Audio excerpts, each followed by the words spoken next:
今年係祖國成立60週年同埋特區政府成立10週年嘅日子，最近都有好多慶祝活動。係啊，今日喺青年中心呢度就舉辦咗綜合活動日，今集動感資訊會帶大家去睇下，一齊去片啦！場面好熱鬧喎。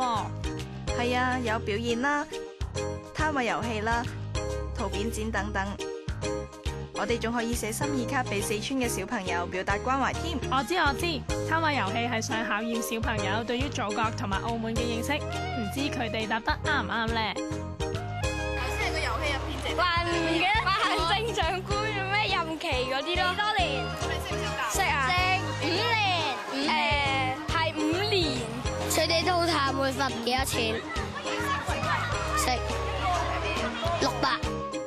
啲小朋友好叻喎，唔知佢哋喺心意卡上面寫咗啲咩俾四川嘅小朋友呢？祝佢哋身體健康，早日康復。祝四川小朋友努力讀書，仿至可以早日健起，祝佢哋可以日日都開心。現場亦都舉辦咗專題攝影展，展出咗60幅青年嘅攝影作品，照片圍繞澳門特區政府10年之間嘅變化。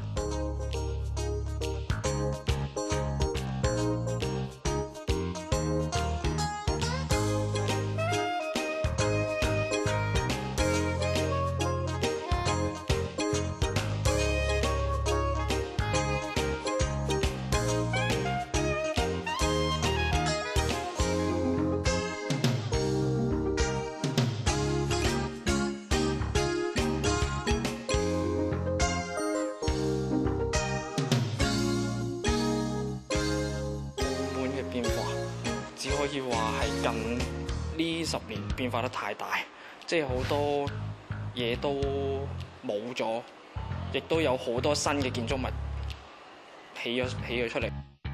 最主要係有咗個觀音塔啦，同埋賭場嘅林立咗咯。條大橋就係基本上係一個歷史嘅見證咯。見證咗呢個澳門嘅變遷。作品裏邊除咗係表現出學員裏邊係對嗰個攝影嘅造詣之外咧，亦都係睇到佢哋有藝術嘅觸覺。希望呢啲作品先人睇咗之後咧，引起共鳴，同埋係增加對澳門嘅歸屬感。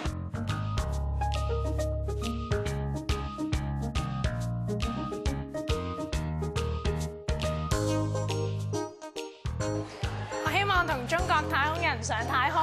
我希望澳門明天會更好。係咧，詩詩啊，唔知道而家嘅年青人又對於祖國以及澳門未來嘅發展又有啲咩期望咧？今年係雙慶年，咁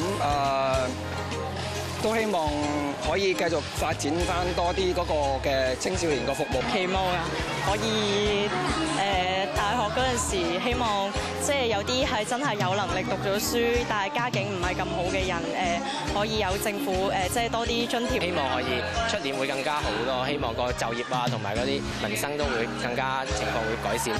澳門嘅未來係要靠年青人去開創㗎，所以我哋只要貢獻我哋嘅力量，為社會服務，一齊加油啦！